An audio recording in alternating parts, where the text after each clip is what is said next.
Welcome everybody. Happy to see you. Welcome for the people on the live stream to the... I'm sorry, yes, are we okay? For the people on the live stream, special attention to the expert meeting called Conversations on Solidarity. We are here in the middle of a project meeting in Madrid, hosted by Escuela de Escritores, to talk about our talent development project, CELA. I'm so happy to see you all here.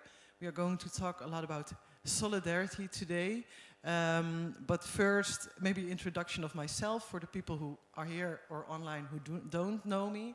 I'm Kim van Kaam. I'm the project coordinator of CELA, and I work as a talent developer at Wintertuin in the Netherlands. And I'm hosting this panel together with Frank Tazelaar, who is... Shall I say it, or do you? Yeah, you can say it. Who is the director of Wintertuin and initiator of this beautiful project. And because it was his idea, he can explain what it actually is. So CELA, for those of you not in the room, and maybe for those of you in the room that don't know, is a talent development project involving translators mainly and writers, and is aiming at creating a European context for writers and translators, exchanging knowledge and working together. Within these countries that you can see here, so we have partners in Italy, in Turin, Scuola Holden, Goga in Slovenia, Crocodile in Serbia, Next Space Foundations in Bulgaria, Fillet in Romania, and now I have to pronounce it right, the Krakow Festival Bureau, I can say it right, yes, in Poland. The organization, Irena, I will tell it right away now, that organizes the International Book Arsenal Festival. You can say later what is the name of the organization fully. The Czech Literary Center in the Czech Republic, Vlaams-Nederlands Huis de Buren in Belgium, and also from Belgium, Passaporta. And of course here, Escuela de Escritores, our hosts for this beautiful meeting, and we are from Wintertuin in the Netherlands. So 11 countries, and Kim, how many writers are involved? 66 for this current edition that we are now kicking off. We are in the middle of selecting our participants, and from September on they will start exchanging and meeting each other online, live, through texts and translations. So 33 writers in total, 99 emerging translators, one from and to every language combination, which is, I think, unique to have them. We are here with 50 team members. We are in total 53 team members. Some people couldn't be here. And this meeting, for those who don't know, was dedicated to making sure all the partner organizations know what they need to do to best support our participants from September onwards. So yesterday we had 8 hours of extensive meeting on the project plan, the project planning and its implementation. And today we are here to exchange with you on ideas on literature and its position in the current world. I would say. Yes, one of the topics of CELA, I think, is also the topic of this conversations is solidarity between translators and writers, of course, between the organizations and the people, the talent that we are developing or guiding, but also in the relation between the literary organizations that we are, the writers that we are, the translators that we are, and the societies that we are part of. So this is what we are going to talk about today. We have 2 panels. I will later on introduce the first panel. The first panel will be about solidarity and outreach, as you can see here. And the essential question that we are going to ask is what is needed for literature to take its role in society? How can stories and writing play a change-making part in healthcare, migration, climate change, crisis, and wartime, etc., etc. Many topics will be introduced now. We will introduce the first panel, and we will do the same in the second panel with 2 short videos from makers, writers from outside this room and outside this project. We will have Rita Richardson, a writer from Ghana, and Rebecca DeWitt. She's actually an alumni from CELA 1. And they will be introducing the questions to us, and then later on I will introduce you. Yes? Okay, first up, Rita Richardson from Ghana. Hi, I'm Rita Richardson from Ghana. I'm a theatre practitioner and a filmmaker. I basically tell stories through writing, play and drama directing. I'm an actor, so I'm an artist with my main focus being on social and environmental awareness in communities, youth, young adults to the old and age in our society, because it's all about, for me, individual to community to the national growth and development. So for instance, some of the projects I have done or I get to do, it's raising awareness on environmental health and climate change. Where I come from in my country, we suffer a lot of environmental pollution. We need to protect our environment, right from our capital city in Accra to the rural areas.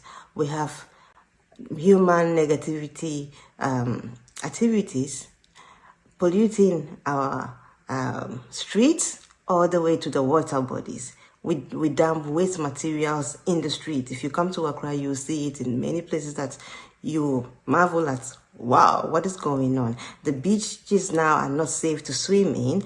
And then you go to the communities, we have mining activities, severe mining activities that the people seem to be thinking about, like commercial, and not thinking about the safeness of the water. So we gonna have many sources of water, right from the waterfalls to the lake, to the stream, to the river, what have you. So we have pure natural water resources to drink from. But as I'm talking to you now, everything, 99% of our water sources are polluted by these mining activities. Then there is deforestation, where for commercial purposes, the people are convinced, locals are convinced by the city people, foreigners, our political leaders, to cut down trees for commercial purposes to make some money. Yes, and there is severe unemployment issue in Ghana, so poverty is high, and people try to do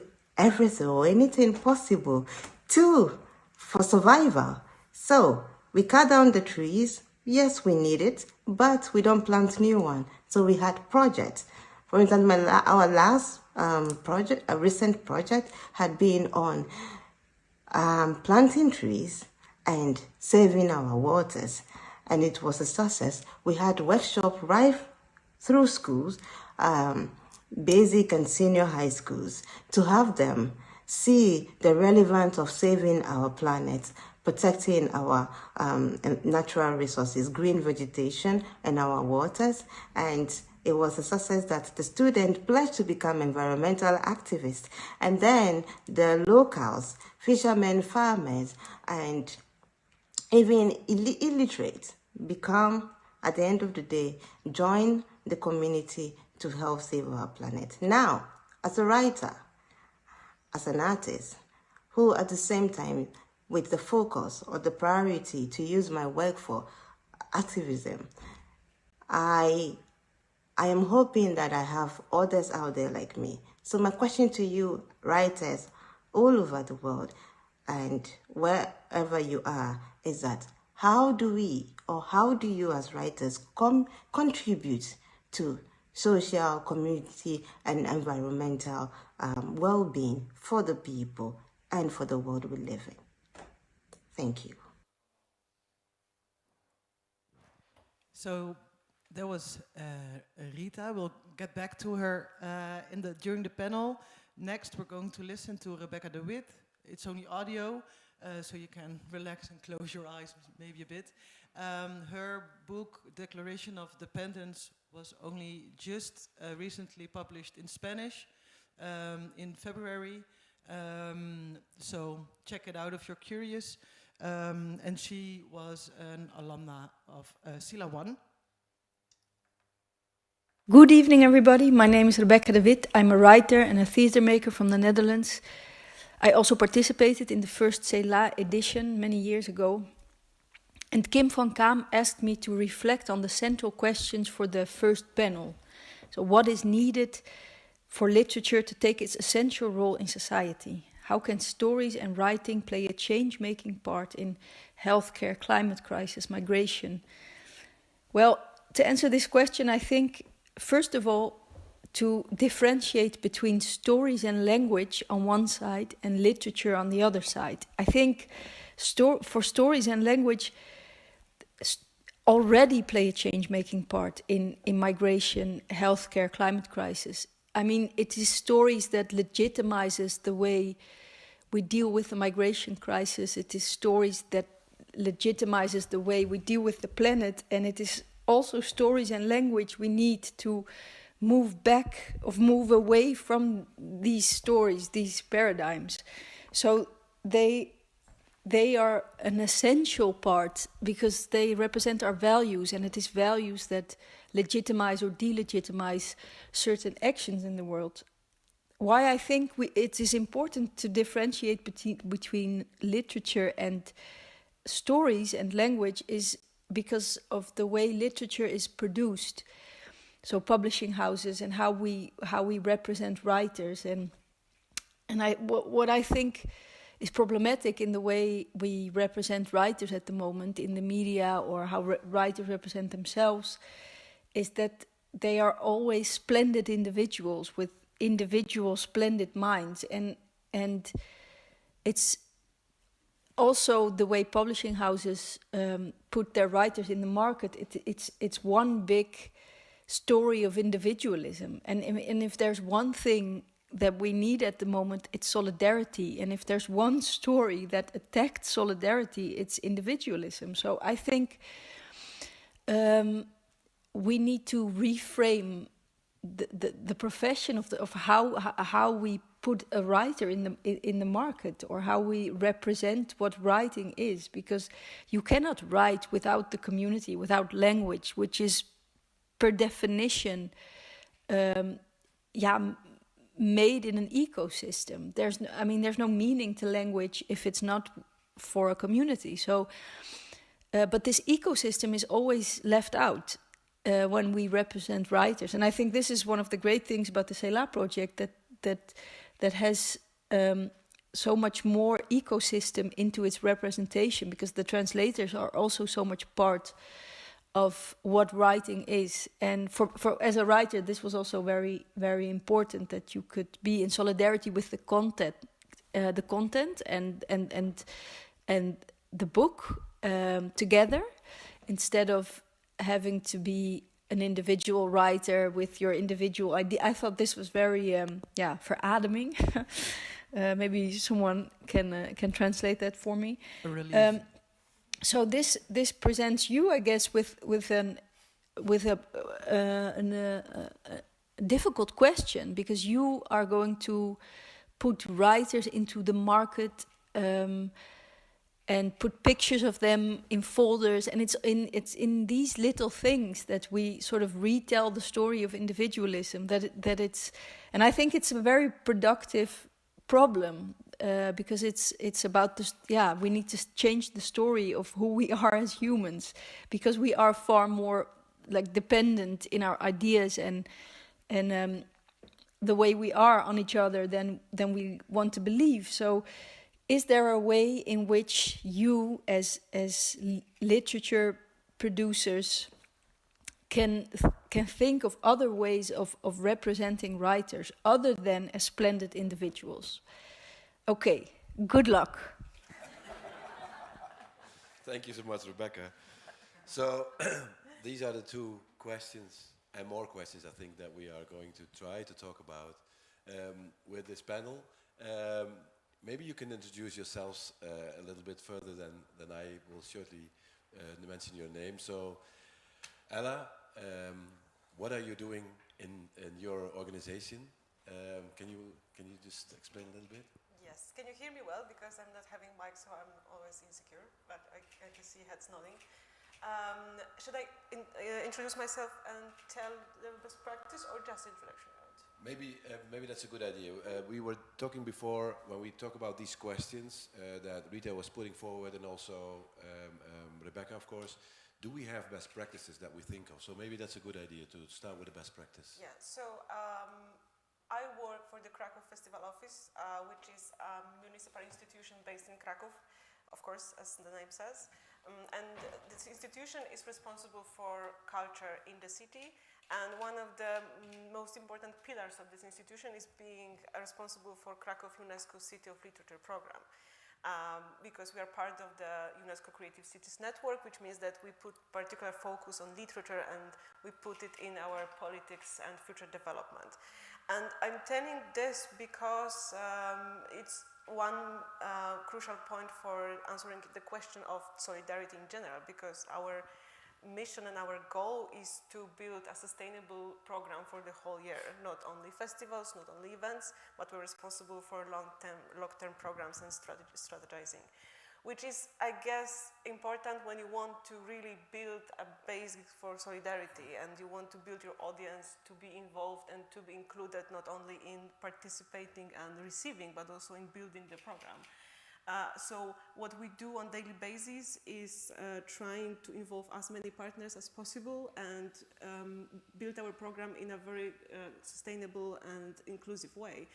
And this is this collective power we have. We have like the actual power. We have a power, a symbolic power and power of maybe some money, because we are funded by the city of Krakow, but we have also this collective power which could be bottom up. So if we want to reach out to the group that should be an audience for a project, we can easily do it. And we believe that building those partnerships are important in the process of preparing the offer for them. For example, we are in the process of publishing 4 graphic novels for young adults, and each volume is dedicated to one underrepresented group. We've been just published one about LGBTQ+ community, the next one will be about Roma community, then Jewish and Muslim community.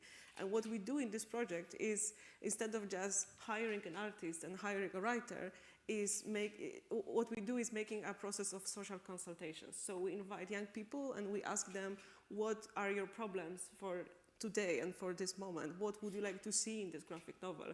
Who you think is the audience? So this is the way that builds not only not creates the product, but also builds this sense of solidarity, because I think it's important to include people before the actual output will be released. So that would be something that is connected also to my colleagues' daily work, that we try to be really sustainable in the process of programming as well. And this is a collective effort then with the audience, and you call it social inquiry?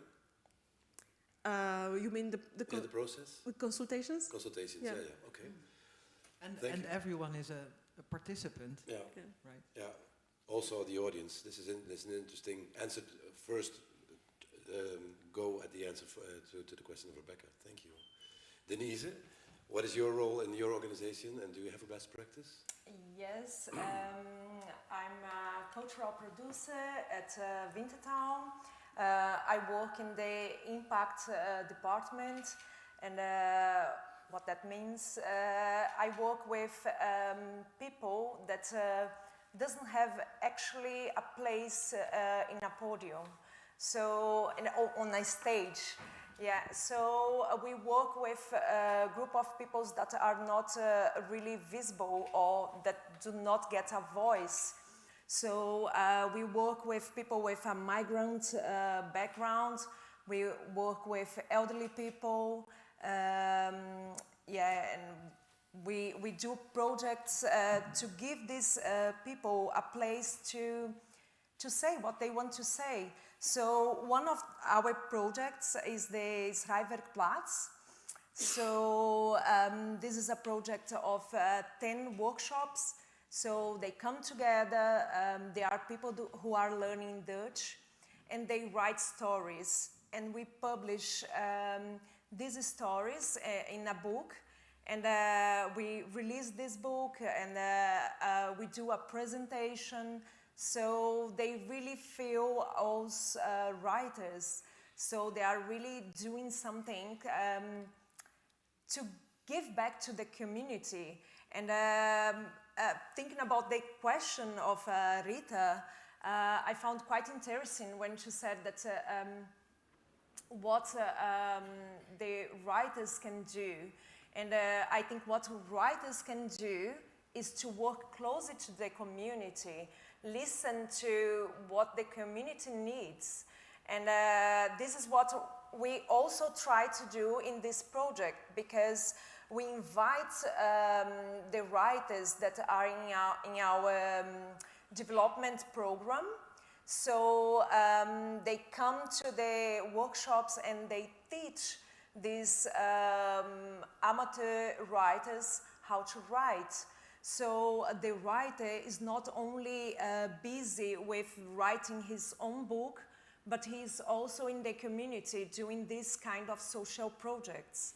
So I think we can make this bridge and do not look at the writer as this isolated person. So the writer also has a responsibility to work with the community and listen to the community, listen to what are the needs outside. Wonderful. So this is a completely different way of working as a writer than the splendid individualism that Rebecca was speaking of. Exactly. Yeah. Okay. Thank you, Irina. What is your role in your organization in Kiev, and do you have an example or a best practice? Thank you.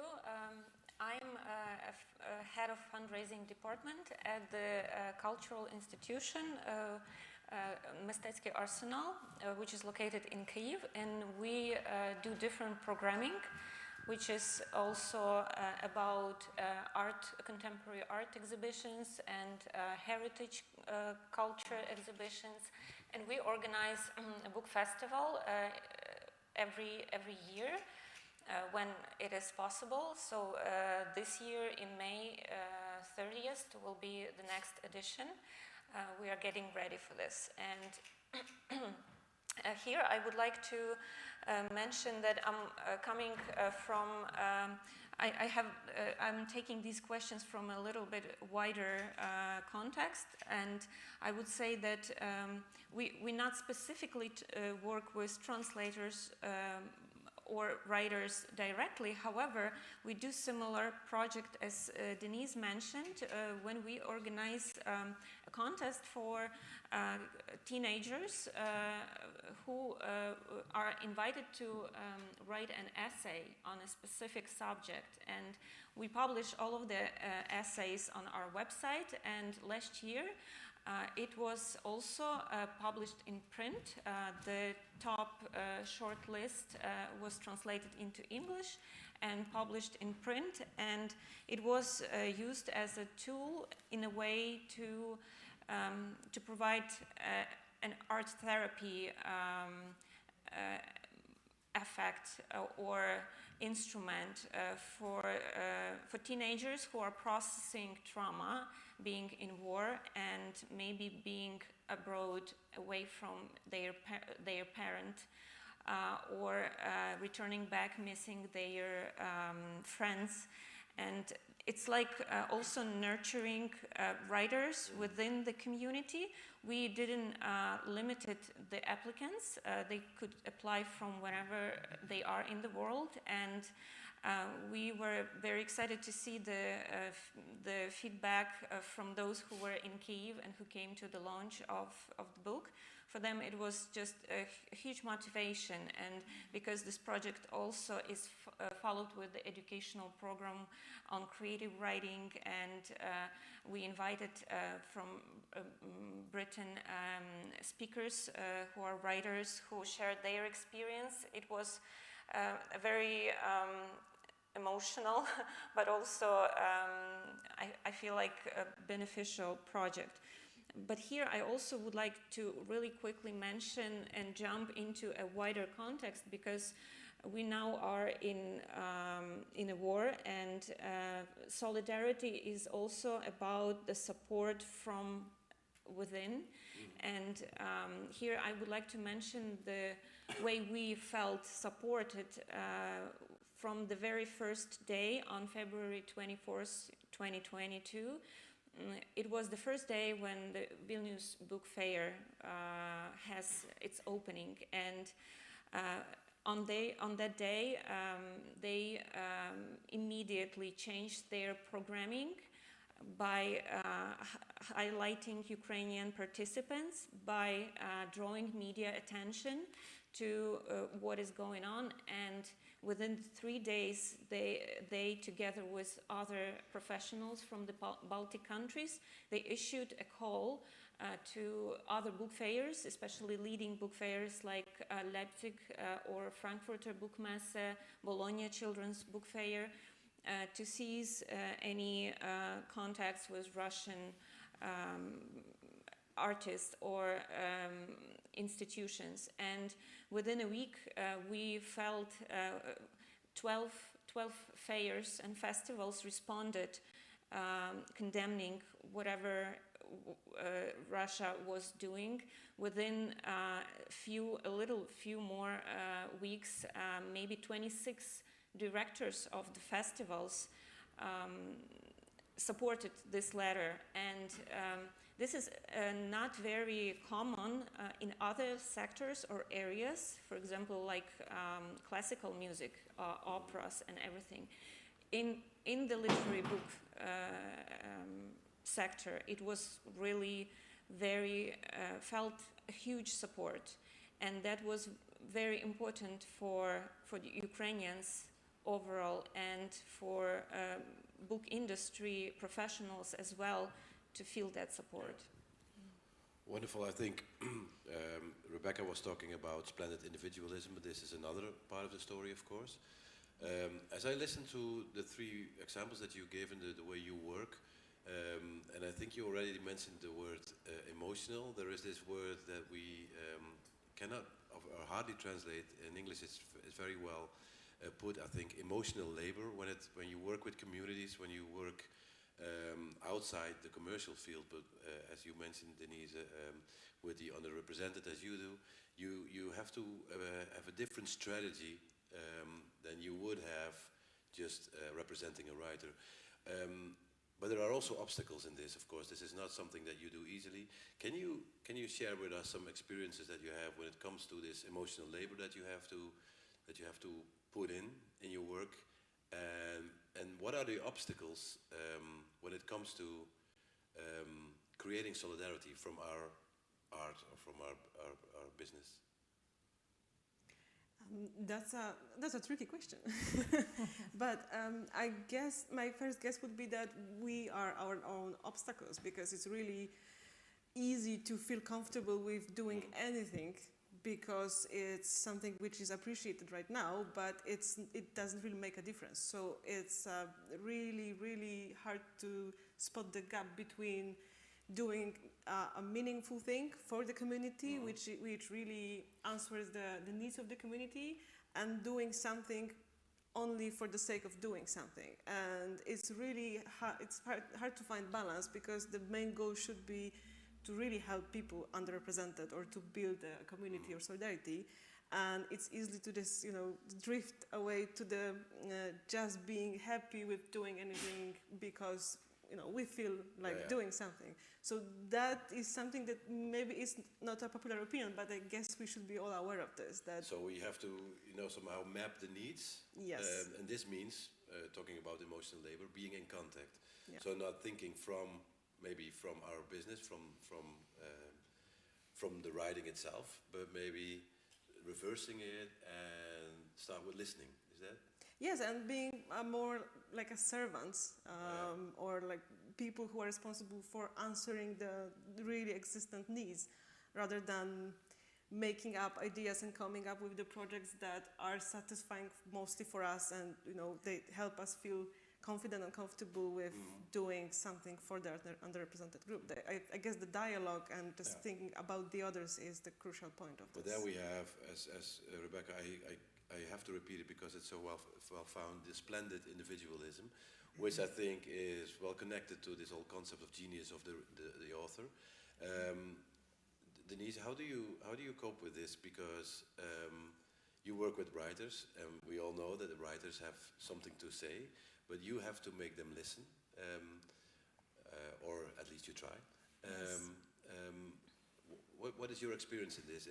Is the writer capable of listening, as Ella is saying, or is the writer mainly focused on selling books or selling rights? Or No, I think they are really able to listen. Sometimes we have to force a little bit, but they can listen, of course. Yeah.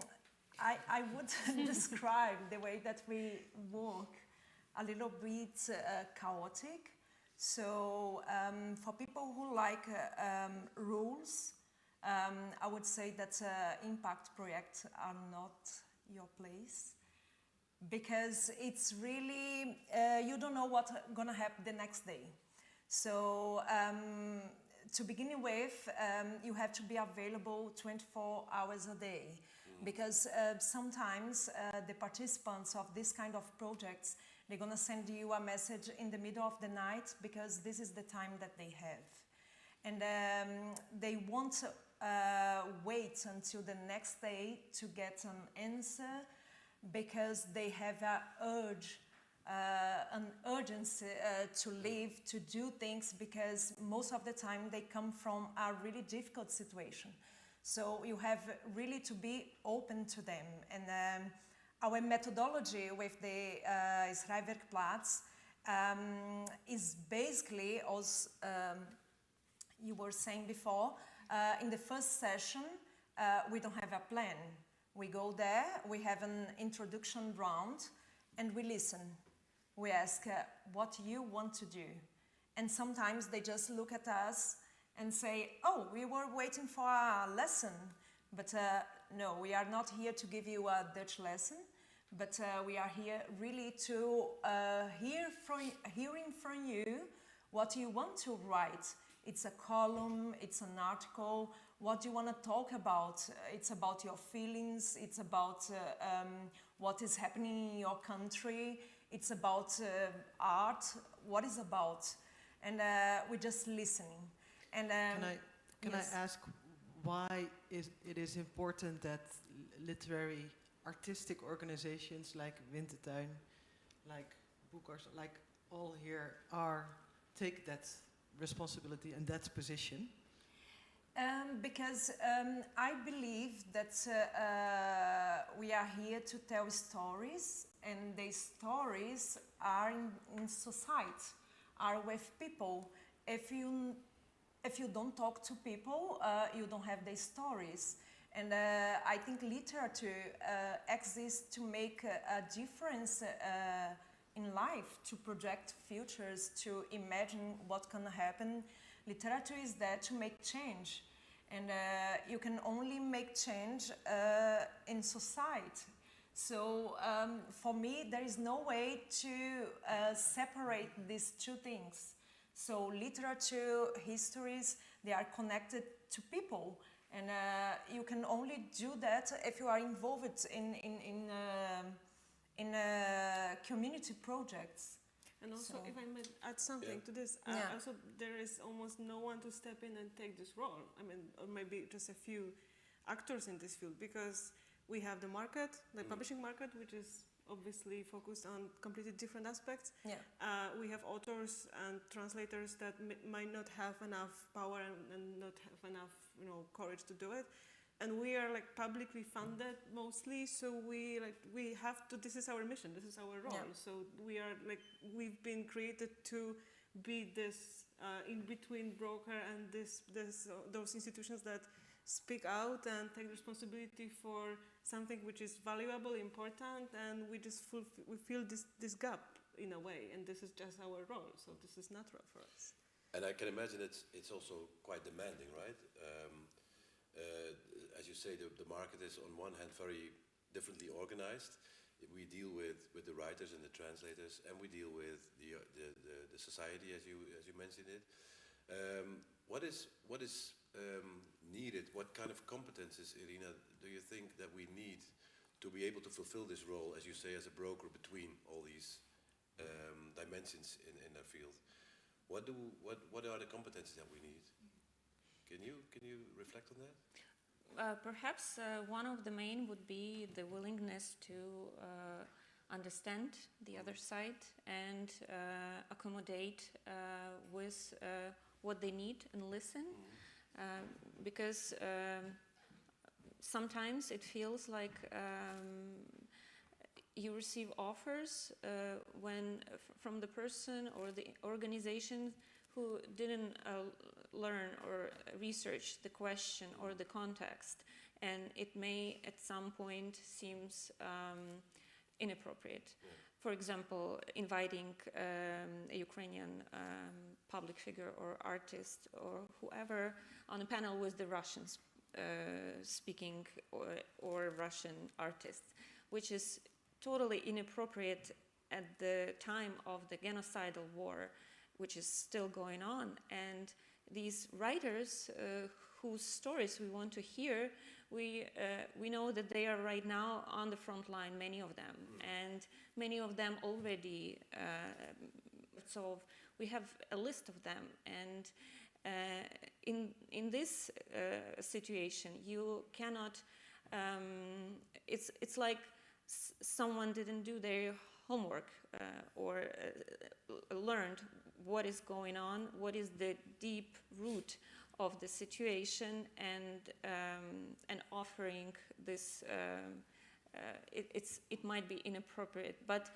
about the stories that you mentioned, that we tell the stories, here I would like to mention one of the projects which is led, it's a dictionary of war written by a Ukrainian writer, Ostap Slivinsky, who volunteered during, he volunteered during the first month, and he communicated with many Ukrainians who were displaced, or they were fighting, or they were just needed some help, and he wrote their stories first in his notebooks, but then he compiled a dictionary of war related terms, the new meanings of words that we received because of this trauma and tragedy we lived through. And each word in this dictionary is explained through a small story of one person. And that is something that gives a humane face to this experience. And it was already translated into 14 languages. I know that there is also a project, our colleagues from Krakow already applied for a grant to bring these readings and translation of this poetry into the choreography. It's a different way to translate, to bring it to Poland. So hopefully this grant will be supported. But I think these stories, if we are willing to hear them, then we should make an effort to listen carefully. And also, when I listen to you, I think what you also need, from your perspective, from the Ukrainian perspective, is the international dimension, right? International solidarity. What do you need at this point from Europe or from organizations as they are here, or from this project, for that matter, when it comes to being able to do these things, to represent these writers, these stories? Is there something that you are that is lacking, or something that you are aiming for? Well, already being in this project is really a privilege, because it's a way for us to introduce Ukrainian writers and translators to a wider European audience, and we really truly appreciate all your efforts.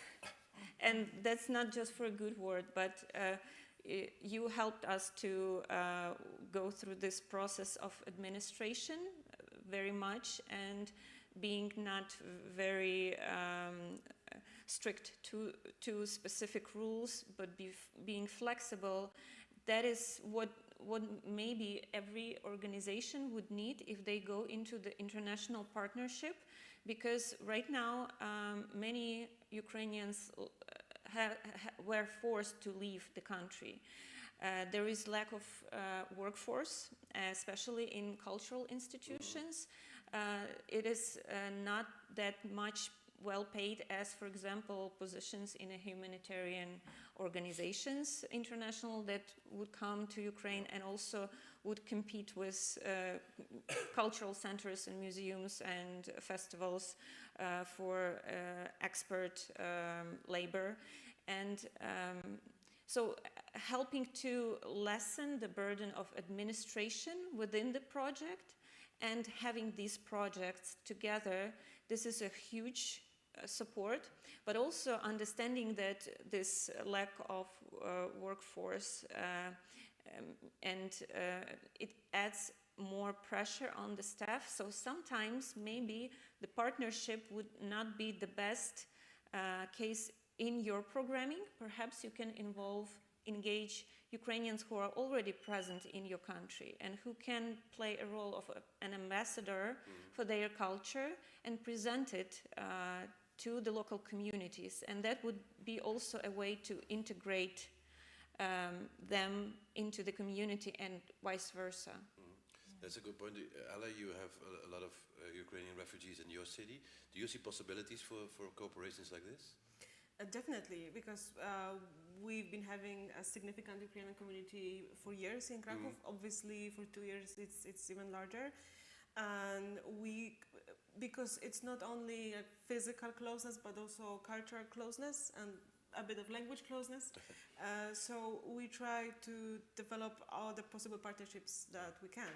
And you made a very valid point that we should be using the resources we have.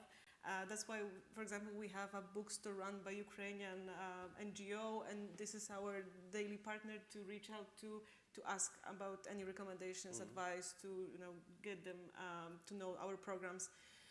So this is something that we are really open to, and in the Creative Cities Network we have 2 Ukrainian cities, Lviv and Odessa, and we have wonderful colleagues there, and they are present at every international meetings. And this is also relevant what you said, Irina, because they always travel, they speak up, they say, they somehow raise the awareness about what is going on in Ukraine, but mostly about the cultural field. So this is, I guess, it's important to remember that we have great resources, and we are so close that we can be great partners for ourselves. So I'm very happy that you are in CELA and we have other connections, because we also would like to offer something for the Ukrainian community. We've been doing this for years, and we've been doing workshops for children from Ukraine, and we are doing literary residencies for Ukrainian female writers. But I think it's still a lot to do, and it's a huge gap to fill, because this society is changing, and a lot of people are staying in Poland and probably will stay and have been living there for years. So this is something that will become a part of our society in the following 10, 20 years. So the society will be changing and adjusting to the situation. It is something that we should be preparing for. And in terms of solidarity, as you mentioned, you can provide with program. Is there also something that you need or aim for in working, for instance, in this project, working internationally? What does the international dimension of your work contribute to the way you work with the communities back in Krakow, or the way you work in general? I guess the highest value of every international collaboration is gathering best practices. At least this is my personal opinion, that the huge value of meeting people and traveling is getting to know what they do, how they do, and what's the output of this. Because we are really eager to know how things are organized and conducted in other countries. So getting best practices from across the world and sharing best practices is something that could be really powerful, because even if it's not easily implemented or applicable in our context, this is something that gets us thinking. So we can think about this, and we can just be inspired by other practices. So I guess this is the greatest opportunity to just talk to people and be inspired and be able to implement that at home. And Denise, for you, your project is very local based, but you are one of those newcomers learning Dutch from the Schrijfwerkplaats. Yeah. You're now leading it, but you were Yeah. once, way back, you were one of the participants. Exactly. What does the international dimension contribute to your very local oriented program? Yeah, I think we talked a little bit about this early this morning here. In general, we think about internationalization, also something that, you are in your country and you need to export your products, your books and your things. But we don't think about internationalization in the other way around. So what we have in this project is exactly the other way. So we have participants from Syria, from Ukraine. We just started a new edition last week, and we had 3 participants from Ukraine. And I was really touched for one saying of one of them. She said, "I'm doing this project. I just joined it because I don't want the world to forget what is happening in my country. I'm here to put in paper so that everyone will not forget about it." And so I think that in this kind of projects we work locally, but we work with international pairs, because we don't deal with the participants as someone who receives something, but they are active participants. They are really the ones who are doing, who are writing. So, and then you can see their perspectives here. So you can see what they think in Iran, in Iraq, in Ukraine, in Brazil, in Colombia, Ecuador. So you can just see the different perspectives in this country. So instead of from here to there, from there to here. Wow. When it comes to opposing the splendid individuality, I think we've come quite far in all best practices that we just mentioned. I think, Kim, maybe we should open it up to you guys here in the audience, and by the way, back home, or home, wherever your home is, in the internet. If you have any questions for the people here in the panel, or any best practices that you would like to share, please raise your hand. Are there any questions for the panel? Not that I can see here. Willem? Wait, I'm coming to you.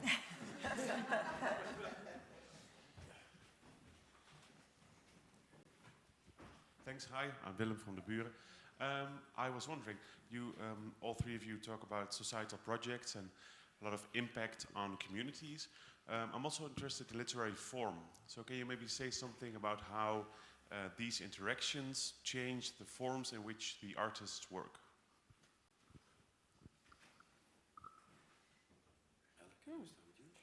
I'm processing the question. So, you mean you were asking if the form of producing literature has changed because of the society involvement?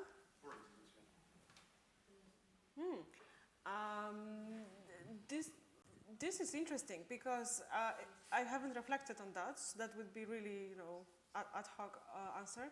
And I guess we are still, at least in Poland, connected to this traditional division between the traditional literature, which is printed, and this art performance on stage, spoken word industry, and they don't overlap much. So I think that this is still ongoing process. And I think that this change that you were asking about will happen in the following maybe years, because we are quite conservative on this matter. So this is something to be expected, but I cannot spot the difference now. Maybe my colleagues from Poland could, I don't know. I don't want them to just speak up if they're not comfortable, and maybe you have answers, because I don't. Well, I think I can see a little bit. For example, with our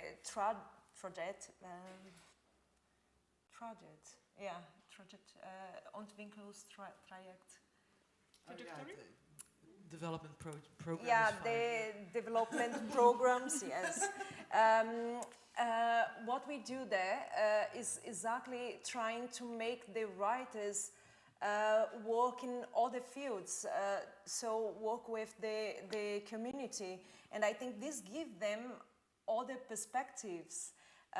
For example, we just had in the beginning of the month Wintertown Festival in Nijmegen, and we had a panel with the schrijvers from the writers from the Schrijverplaats and the writers who were the instructors during the workshops. And was interesting to see how they interact with each other, because of course you have to be open, and when I say open, it's completely open, because the communication is hard, so I think they have to develop a little bit of patience and empathy, and I think this is a big change. So maybe not something that you could translate in a book, or maybe yes, but you can see in the way that you do your job. So, and I think this is a really big change. Maybe just to add to this question, Willem, thank you. I think there is something interesting going on when it comes to collectiveness. For instance, Denise, you're also involved in a project that's called Robot Stories, in which writers write stories collectively for people with dementia. And there we see a change in what we perceive as authorship and ownership, and the way we deal with rights, because the stories don't belong to one writer anymore, but to different writers. Yeah. And another thing maybe, but that's something to think about, I'm not sure, is that we see in a lot of literature nowadays the choir returning. I think the choir left literature when capitalism came, more or less. And but if you look, for instance, at Alexievich, but also the books and the projects by Ali Smith, you see a collectiveness there, collective writers, but also a collectiveness of perspective telling the story. It's also interesting to think about responsibility of literary institutions in that way, that how can we provide literary creators, be it translators or writers, with the right context, and also these are also competences to be able to work collectively, to collaborate, to work with really high diversity of target groups, of audiences, of participants. There's maybe also a responsibility there to share the expertise we have, or how can we do that more or better, or what would you need to do that? I'm wondering if I can try to answer both your question and Willem's, just to combine the answer. So if to begin with Willem and about the form, in Ukraine we actually have seen a change since war. Poetry became leading form for artists, writers, maybe because it helps to document the feelings of a person within a specific short period of time frame, even whether you are in a bomb shelter or in your flat or in the trenches. And war poetry in Ukraine became very, very not spread, but it received a huge way of communicating what the news would not communicate, because the news usually may not show the whole picture, but with the poetry you hear one story of one moment of one person. And then we've had one of the projects that Translatorium, Ukrainian Literature Translation Festival, organized together with German Festival of Fiction Translation, Translationale Berlin, I believe. Sorry if I missed it. And in June of 2022, they organized readings of the war poetry by Ukrainian artists in Zoom, together with translators into German. And so that would be Ukrainian readings in Ukrainian, and then German translators would translate and read their translation after. And then after this reading, the discussion would happen in English. And after a series of these events that happened throughout the year, they realized that all of the information that was collected was worth of sharing wider, for example, during the festival, having the discussion and in print. And they are now preparing the book for print with all of those translations, but there was a way for institutions, both two festivals, to provide a platform for writers who actually became translators of the feelings they go through of the situation into the poetry, using this form of poetry, and then to communicate them together with the German translators. And it was a very interesting experience, and I feel like this creativity in how you approach different projects may also be the key to our programming. Wonderful. I think some answers to your question, Willem, and also very nice to hear that one of the answers is yes, poetry. Yeah. Any other questions from you, or maybe from the chat people? I think we are about then, if you're okay with that, to round up. We will have another round with another panel, but before we start with that, we have a break, and I would first like to thank you, Ella, Denise, and Irina, for this contribution. I don't know how you experience this, Kim, but when you start this kind of discussions, it's always the question: is there a means? Is there hope? Is there hope? Is there hope? And I derive a lot of hope from your best practices, and also from the energy that you put into this. So I would like to thank you very much, and hope to keep up the good work. The good work. That's what I wanted to say. Thank you so much, Ella, Denise. Thank you. Thank you. Thank you. So.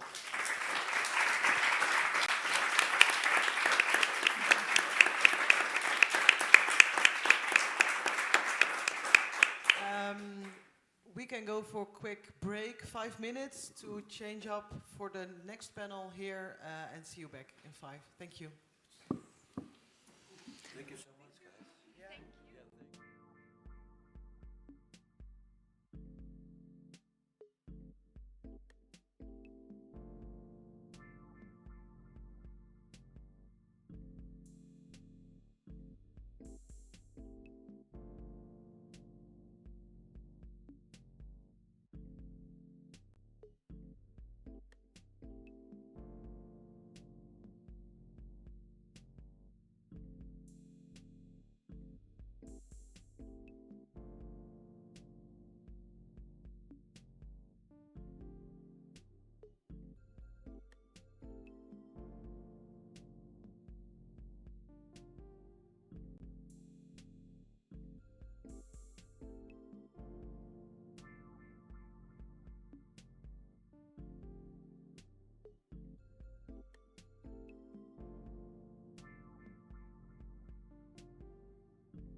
position or your practice also kind of positions yourself in the wider ecosystem?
Everyone, let's pick it up again where we left off. Frank, will you also join us? Thank you. Welcome back. So we have another panel present here. Welcome. This second panel is on solidarity between writers and translators, a specific topic that we deal with in CELA. So the main questions are: to better the position and working conditions of translators and writers, they should not stand alone. How can literary artists unite and create better circumstances for themselves? And what is needed from literary professionals and institutions to support them or support them better? So we have a beautiful panel in a mix of literary institutions and the artists themselves. But first, of course, again, two video contributions, both from CELA alumni. Martina Kutkova, a translator from CELA 2. She translates from Spanish into Czech. And afterwards, a video by Joost Ome, Dutch writer, who is an alumnus from the first edition of CELA. So let's enjoy the videos first, and then afterwards reflect on their questions. Hello, dear friends and new CELA participants. I'm sending kindest regards from Prague. First, I'd like to congratulate the partners for realizing this wonderful project for the third time. And I would also like to encourage all writers and translators to have fun, enjoy, share, talk, and learn together, because the more energy you invest in this project, the more you will get back. And for me personally, CELA was one of the best labor experiences I've ever had. Today, I would like to motivate you, authors and translators, to make as many connections as possible, because you won't achieve your goals alone. Yes, the creative process, writing and translation, both are lonely activities, but publishing a book is not the same. It's a collective process. If I stay within the relationship author-translator, on the one hand, we, translators, are always looking for great texts we can work on. How many times a translator says, if only I could talk to my author, ask him or her about some words or sentences, or chat with him or her about the inspiration and wider context. Well, there is nothing easier than to do so within the CELA network. And the same applies for the authors who want to reach new markets and audiences, but they wouldn't be able to do so without translators who are their voices abroad. In our project, I'm not talking about some unknown voices, but the familiar ones, the ones you know from CELA, the ones that want to match your texts. So what I'm trying to say is that CELA gives us a safe space that we won't normally find in the labor market. Besides, CELA motivated me to cross the frontier of my translation. It encouraged me to become an agent and promoter. 4 years ago, I had the opportunity to meet 3 wonderful Spanish authors. Thanks to the great effort of the Czech lit, Michaela and her team, my mentor, and of course my authors, their CELA texts were published in literary journals. And not only the texts, we also made interviews in order to bring their literature closer to the Czech audience, to promote them and reach publishers. Moreover, we did collaborate finding grants that would support us while dealing with publishers and also while working on the text. According to my experience, together you're much stronger negotiating about rights, conditions and earnings. What I'm trying to say is that CELA encouraged me to go out on a limb. But I feel that the situation of the book market changed a lot in the course of these 4 years, and I think that CELA has more challenges to face in 2024.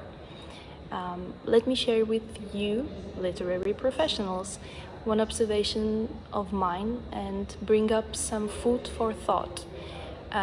More and more colleagues of mine would ask these days whether there is some perspective for literary translators in the world of AI. And I've already heard that some publishers are using computers instead of humans. Personally, I'm optimistic. I feel that great art that we, literary translators and authors, are looking for can only be done by humans. But this is a topic which shakes our literary world nowadays. So I was wondering, what is the perspective of literary professionals who are dealing with both sides, artists and businessmen, authors and translators on the one hand and publishers on the other? Can you contribute to slow down this process, maybe, to help us to maintain writing and translation a creative, original task, as a craft, to motivate our guild to develop, to keep working, and to raise new members? Thank you.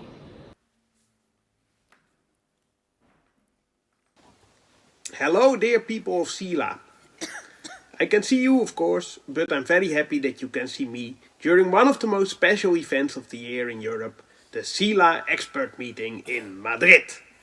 I wish I could be there. The last time I was in Madrid for CELA was a very big and very dangerous party, but unfortunately I have a very bad cold and my girlfriend has the 10-year jubilee of her record shop in the center of Amsterdam, so I have to be there. Next year I will be there with you, and in the meantime you could read my work, which is translated by translator extraordinaire Irene de la Torre. My name is Joost Ome and I'm a Dutch writer. My work is translated in Romanian, Portuguese, Spanish and Italian during CELA 1, the best CELA, and my books are published in Italy and Spain. That my books are published there is all thanks to my translators. If it wasn't because of Irene and Antonio de Sortis, my great Italian translator, I could have never found a publishing house in literary fields so different as the one I work in. And they found very special publishing houses for me. I didn't meet my Spanish publisher yet, but my Italian publisher is great. Last December my book was published in Milan and I traveled to Milan, Italy to attend the presentation. The presentation was me and my translator, Antonio, performing Dutch poetry at a squat house in the outskirts of Milan, where they had never had their own wine, where they didn't have running water since 1999, but they had an anarchistic cheese shop where they sold anarchistic cheese and sometimes have parties. It was a big party. There was a band from Sicily playing folk songs with a hyped-up tambourine player. There were people trying to dance to my poems, and it felt like the evening went on forever. I loved it. As a tourist, I would never met these people. They would see me as just another stupid tourist, and they would have been right. But now I didn't only met them, they heard my poetry. And they liked it, I think, because all the squatters bought my book. They bought it from my publisher, who was lying underneath a table at the end of the night, still holding on to a bag with copies of my book in it. I was very happy that Antonio made the connection between my work and a very specific audience in Milan. So my question for this panel here today is as follows. When you write a book that is also meant to be published abroad, or when you translate, publish or present a book that comes from abroad, do you keep a specific audience in mind? And how do you decide who that audience is? Greetings from Amsterdam. Joost, bye.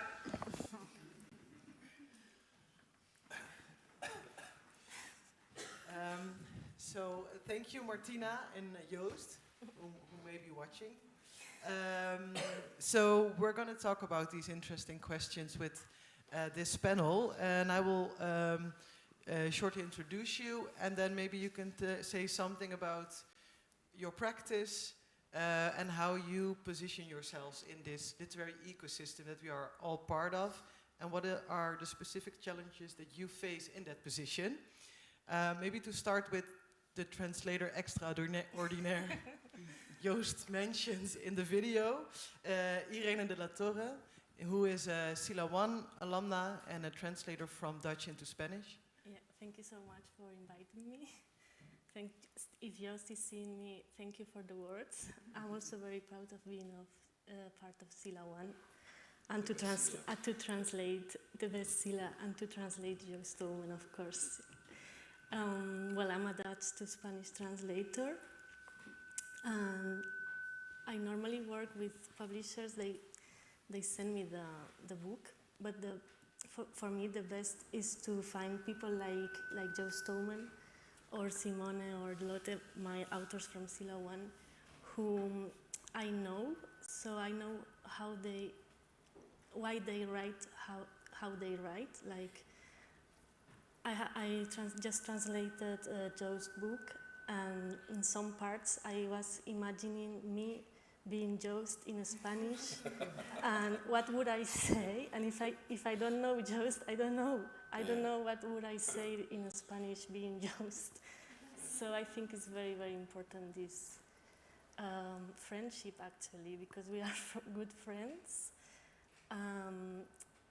This is not a thing that publishers know, but it's, in the end you create a better book, because I don't know if writers are aware too, but translators are their voice, and it's very important to know which voice is it. So if you know them, I know I'm a different translator when I translate, for example, Simona, because Simona is more emotional, or she has other things in her mind. So it's very, very different. I'm the same person, but I put different voices depending on which person I'm translating.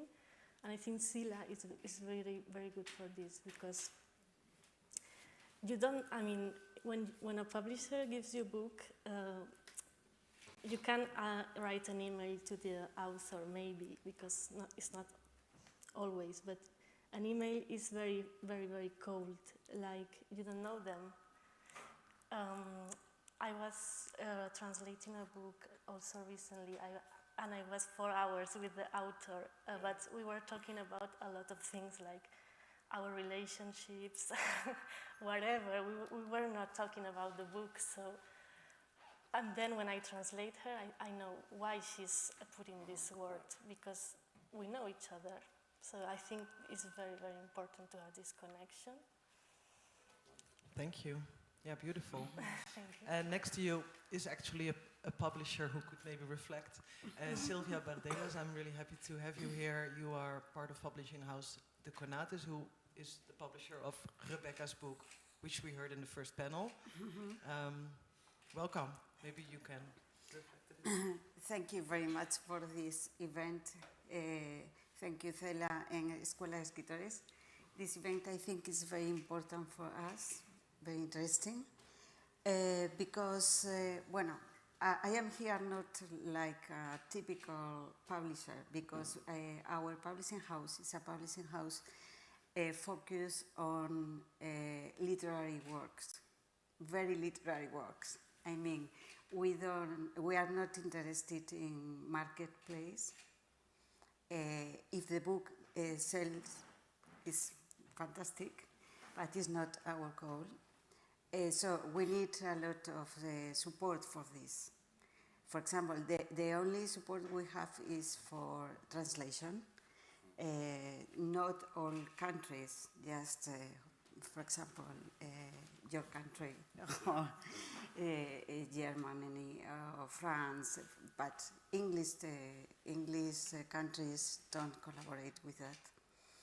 And so I know very well all the works for creating a book or to lay out a book.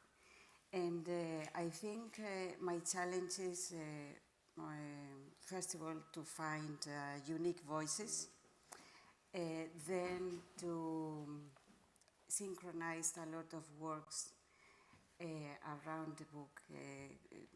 I mean, the translator, style corrector, who I am, and all things. And the most difficult thing is to translate the book, this unique voice, to readers. It's very difficult because the market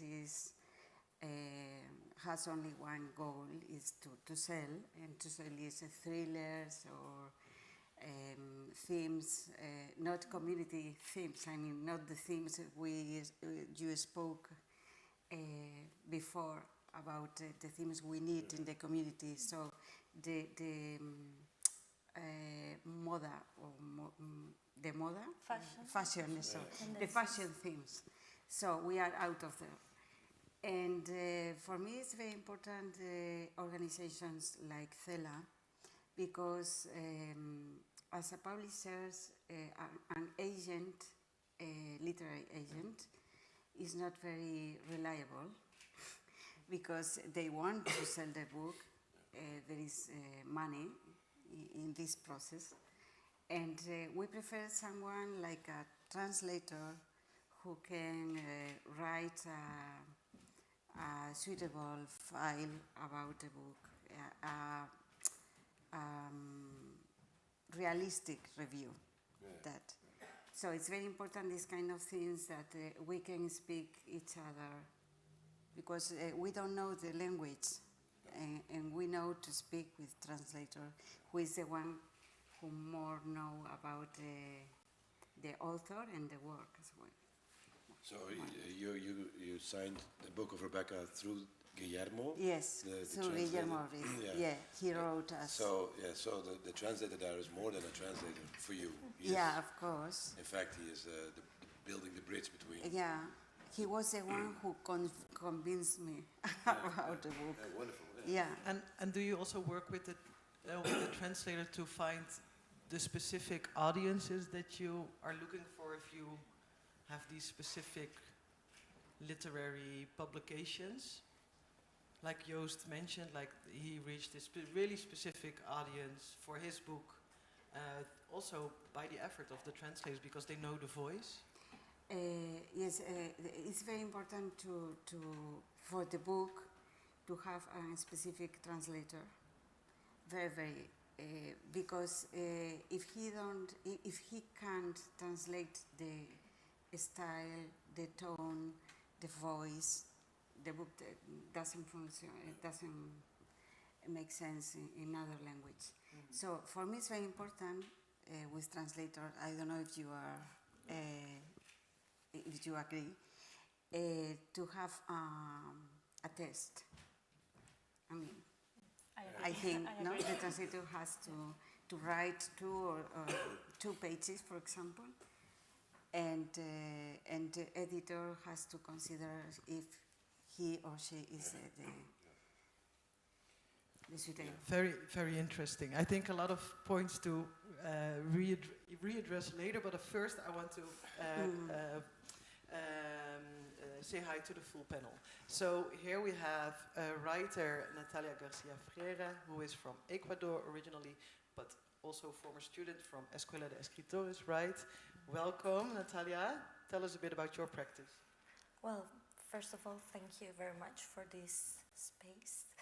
I think a lot of the things that had happened to me as a writer had happened because I've met people. First of all, I published my first novel because I was a student at the Escuela de Escritores, and when the publishing house La Navaja Suiza asked for some manuscripts, they asked me to send them the manuscript because they knew I was working on it and they believe in it.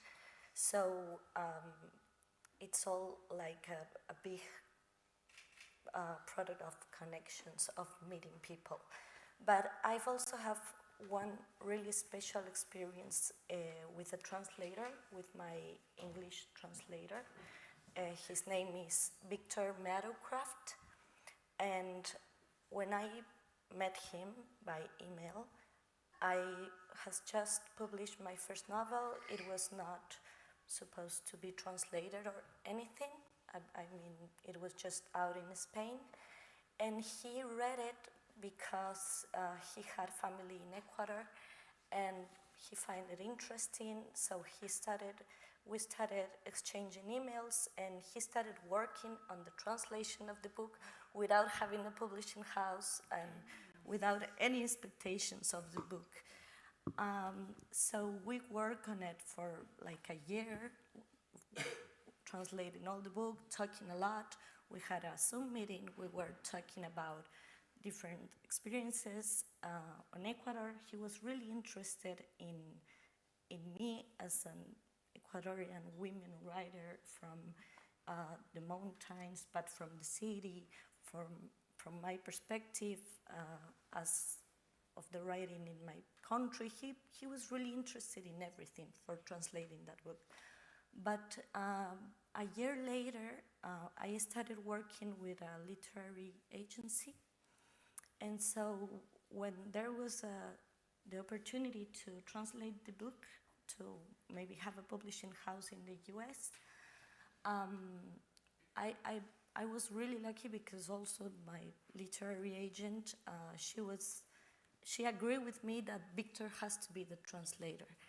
We were both, I was an emerging author, he was an emerging translator, but he has done all the work and we had built a really strong relationship around the book. So it was difficult because there's not always people, publishing houses that are that open to receive a new translator. But Victor, that is translators are not only translating, they are doing agent work, scouting. So he was working on it really hard and he applied to a Pen Translation Award and he won one of the awards. So in that way, the publishing house was willing to accept him as a translator. So it was really a work outside from getting to a publishing house. It was a relationship that was built, and I cannot imagine working with anybody else. But I also, when I heard both of you, there's always people in the literary ecosystem trying to do a slower work, but a better work, trying to connect writers and translators, or trusting in translators, not only in literary agents. So I think, in my experience, we have to knock a lot of doors, but we get both to be like our first novel together. I felt that way when the novel was out. And it was also his novel. Yeah, it was his novel, and he has worked so much for it. So I think, in my experience, there's no writing and there's no publishing and there's no book with all the work that is behind it and with all the people that is not doing like the simple work for the market that has another perspective on literature that is not that fast or maybe that it's not for money or for, but it's for a slow process. It's attention. A slow process, yeah. It's connection, real connection, friendships, maybe even, Yeah, so for me it's that, and it's really hard to find, but there are examples here. So I think you just have to stay there and try to build these relationships. Yes, interesting. Thank you, Natalia. And last to my right is Michala Cicva-Kovac. Perfect. Yeah? Yes. A project manager from the Czech Literary Center in Prague. Welcome, Michala.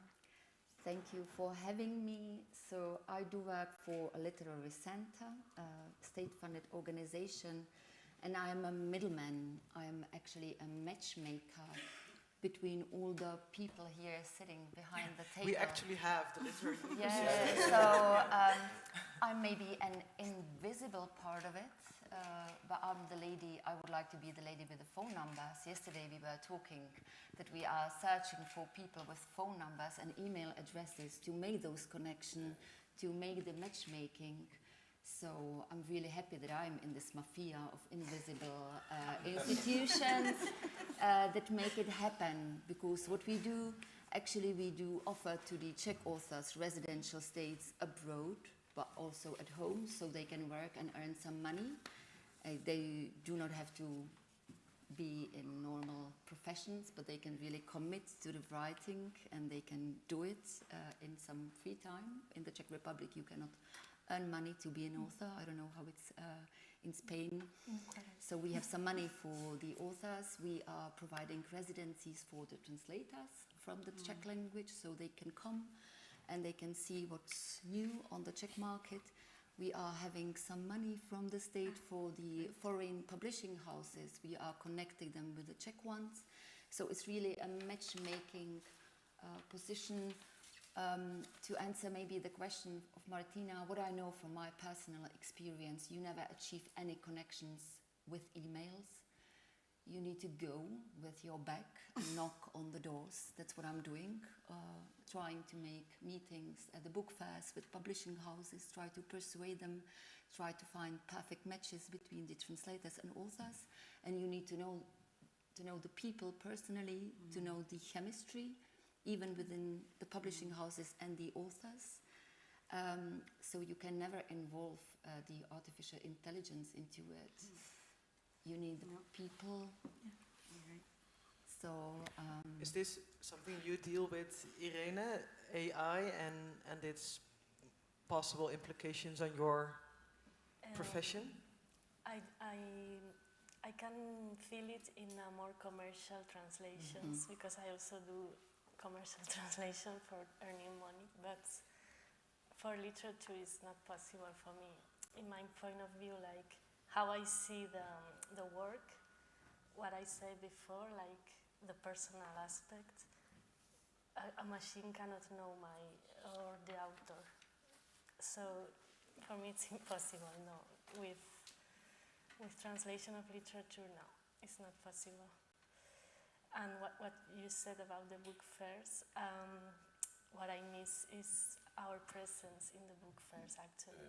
I don't know if there are much presence of translators in book fairs. And I think it's very important also to speak to all the, like the writer, the publisher, to know this perfect match or this, what you said, I really like what you say about your translator. Because it's exactly that what I always look for. It's not a job. I mean, you earn some money, but it's more than that. But I think that's an interesting point to make and was already touched upon. I think what CELA is about, and also if I hear correctly, here is really shared an opinion that the translator is key in this connection between all our positions in this literary field, that they are the more qualitative voice to promote the work, to connect it to a market or a specific audience, to be even co-authors of the work. But still their position in many countries is quite difficult, and they don't really get the recognition for this task, let alone payment. Because of course I can really understand the argument, like it's much more interesting to work with a translator to find the right books to translate than an agent. But the agent also, he gets financially more out of it than the translator has to do the work mostly on their own, unpaid. So what do we do to support that? Did you manage, for instance, to support in your English translation to get the translator on the cover of your English translation? Yeah, he's on the cover, but it was not my, the publishing house has that policy. Yeah. Oh yeah. Yeah, that's quite unique. Yeah. But I think as a writer, maybe sometimes we are afraid of asking things, but to publishing houses, because it's like they are making a bet on your work. But I think we should connect also between writers and keep asking for publishing houses to put the names of the translator, because it's not a policy of all publishing houses, and we don't talk about it that much. So you think there's a responsibility of the writers to push? Yeah, it's not a responsibility, but to push. Yeah, and how do you see it as a publisher? what is your policy? We put the name on the cover from our first book when nobody did it. Yeah. So, So for me, a translator is a writer. And sometimes I have to tell that a book in a new language is better than the book in the original Borges said that, sometimes it's so. So for me it's very important, the translator. And but there is an editor between the translator and writer who is very important as well, because it's the one who has to watch if this translation is okay with the narrative way, or I mean the tone, the style, the voice. So, and I have I can say, for example, that I published John Fosse, the Nobel Prize, and when I read Septology in English before I published in Spanish, in the last sentence of the book, I thought, what is it? Why? I was in shock with the sentence. And when I finished reading the Spanish book, I didn't feel anything. So, what is that? Then I called Cristina Gomez Baguetun, who is an incredible translator. And Cristina said to me, no, I was thinking a lot about this sentence. I agree with you, but I don't know what to do because... And I said, well, we can ask John Fosse. Yeah. And then Fosse agreed with us, and we changed the sentence. But it is so grateful as well, the translations. I like a lot to translate books. I mean, to be in the process. Yeah. And Irene, you just mentioned that talking to Joost or the other writers, you become the voice, or you know how to become the voice of the writer. So you are a co-author. That I think we can establish this, but you are like a multi-personal co-author, right? You are. Yes. Is that true? I had this joke about I'm like Pessoa. Yeah. With heteronyms, but I feel like this. Yes, it's strange, but it's also the same as the book of Joost, for example. If it was translated by another translator, it would be another book also. And sometimes what you said, I think is important to know which sentence or which words have to be out. And it's not a problem. And this is only achieved because as translators, we have to be faithful to the original. But if we ask the writer and they agree, it will be a better book at the end. I think it's only a win-win situation for everyone. The writer will have their voice goods in this language. The publisher will have a greater book to sell. So I think the communication is very important. Very, very important, yes. So you think it's almost the same role as a great musician has in playing the music of a composer, right? And Natalia, so you worked with Victor and you had conversations about the book. Yeah, we have I think, for example, that the title in the... Yeah, in English is maybe it's talk his about idea. It was his idea. Because in Spanish it's because maybe we can explain in Spanish is you would translate it as Our Dead Skin. Our Dead Skin, yes. But what did he make of it? In English is this world does not belong to us. This is a big choice, right? Yes, and it was his choice, his decision. He asked me, but he told me that the bigger idea of the book that he could see more near to some readers, or to the readers he thought that were going to read the book, were going to connect better with this idea of the men or the people not in the center of the world, that the world does not belong to us, that with the Gothic idea of Our Dead Skin, that it was better for the audience of that specific book to translate it like that, and for me it was like, yes, so it's a better title. But in English. So it was translated in 6 languages. Not all the other translators follow this example. I think. In Italy, the title is like in English. But in French, it's. But in French, it was also the decision of the translator. That it's a translator is Isabelle Gugnon. She's amazing, and she told me that she loved the title Morte po. That is not our dead skin, and it's a word like. It's not invented, but it's not very usual, morte po. But she told me that it sounded like an old castle for her, and for her the book was that. And so a lot of, but that's why I think, like you said, the translator are writers. They are taking a lot of creative decisions just as the writer. And also connecting to what Joost is saying, they are co-authors, but they are also connectors to an audience. As Victor said, this would suit the audience better.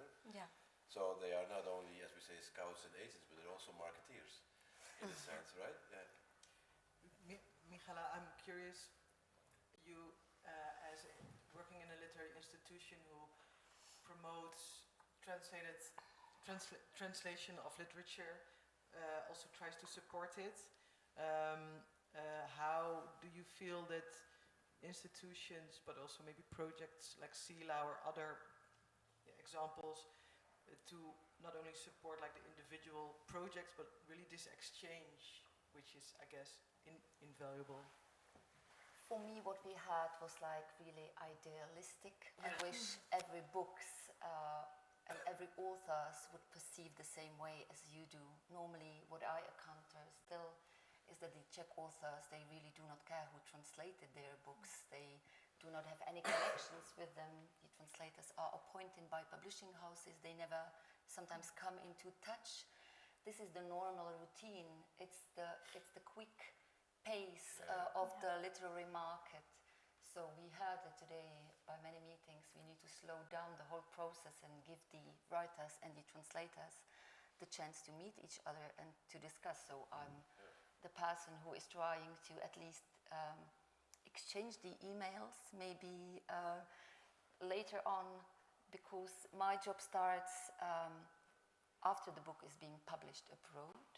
And then what I can make is at least to ask the translator to go with the author together to promote the book, to search for the audience, and to do it collaboratively, even if the book hasn't been published collaboratively or translated. So at least this is my mission, even if the world isn't ideal and the book has been translated without the connection, I can still fix it as the institution, because I give the money to promote the book somewhere else, so I can force all the parties to come together. Of course, not everybody is willing to be a moderator. I don't know if you like to moderate the events or to be a performer together with the author. It's not everybody's piece of cake, do you say it this way? So I'm here for those people who are willing to do something more. That's from the Institute, but as a publishing house, how do you cope with slowing down, as we are saying now? Because you're in a different segment. You have a very idealistic way of publishing, but there is also a market, of course, there. So what Michala can do from her position, how do you manage to slow down and to involve the publisher or the translator in the way you do?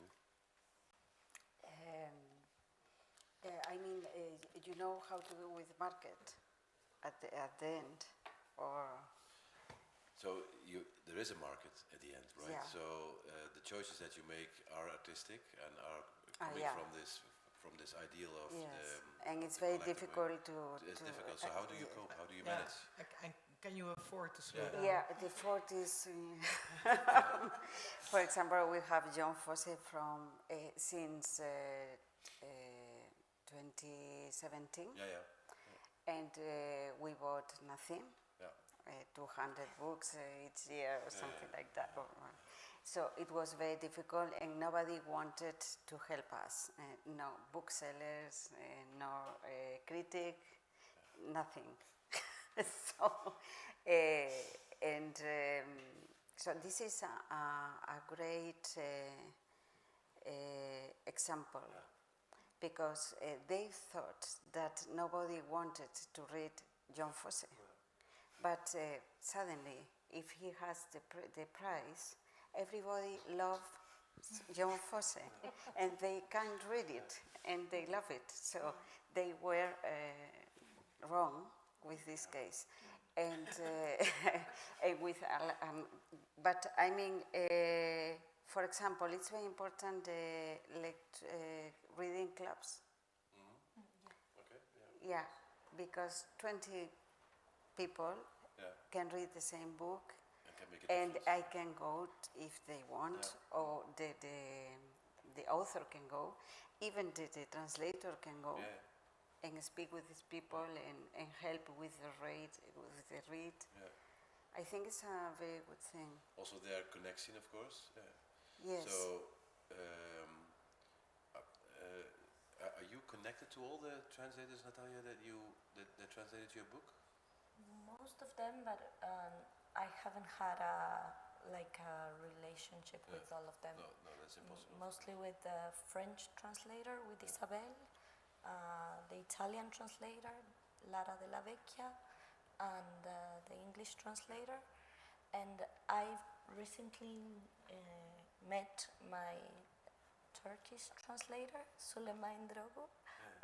I was able to go with the Cervantes to Turkey, and I met him, and it was, I had never spoke with him before, so it was really nice to be able to talk with him about the book, finally. So yes, I think it's idealistic what we are talking about, because most of the time we don't, even the publishing house don't put you in contact with the translator, and it's really weird because you need to ask to answer a lot of questions. And you take that role, right? Yeah, I think this is a role of the institution. So we also came up with an idea that we will invite for a residency translators from different languages for one author. And it was really fun. Like we pick up a famous author, Joachim Topol, and we invited 5 his translators for a residency. And they spent 14 days discussing how to translate Joachim Topol. And then Joachim Topol came and talked with them. So it was really nice to see the exchanges between the translators from different languages. And they were really reading the books again and asking, how have you translated this and this? And then Joachim came. So it was like a family reunion. They know each other for many years, and you can really see they have started being emerging. Now they are all older. Joachim is older, and Edgar de Bruyne was there. He's also older. But you can see the friendship lasts for decades. And it's becoming more and more intense, and that's why the CELA project is so important for me, because you can be at the beginning of the friendship that lasts, and maybe we will have some Nobel winning authors here, probably when we are having so many authors. So then, we will. But there's this methodology invented by Javier Sagarna, the director of the Escuela de Escritores, that goes like this: first friendship, then pleasure, then success. So that's right, eh?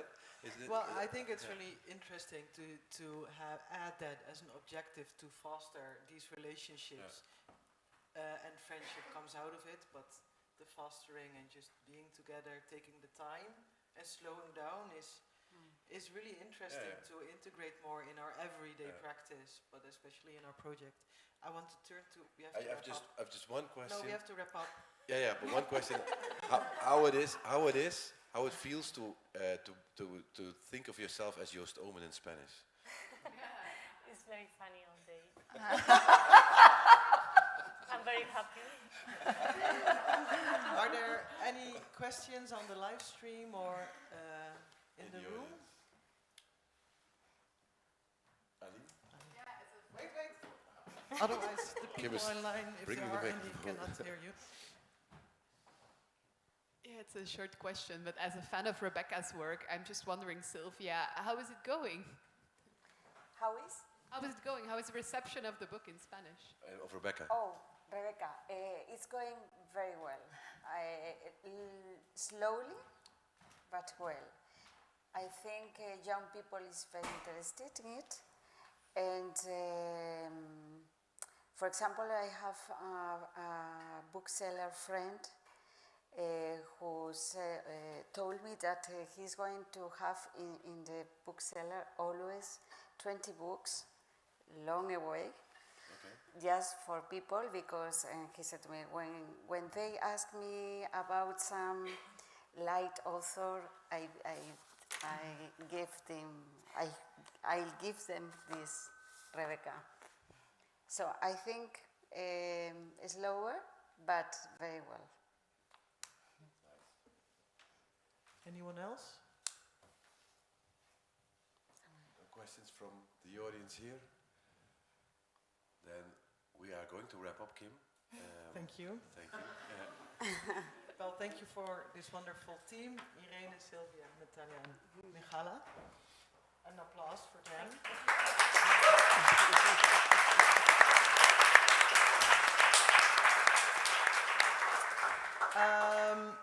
Thank you all for being here, for listening. I hope we can continue the conversation on other meetings. Follow the CELA newsletter to be updated. People who are in CELA, we will have dinner, we will have the full night to discuss further on the topic of solidarity. Thank you for the attention, and thank you, Frank. Thank you, Kim, for hosting, and thank you all for attending, and thank you for talking to us. Thank you. Have a great night.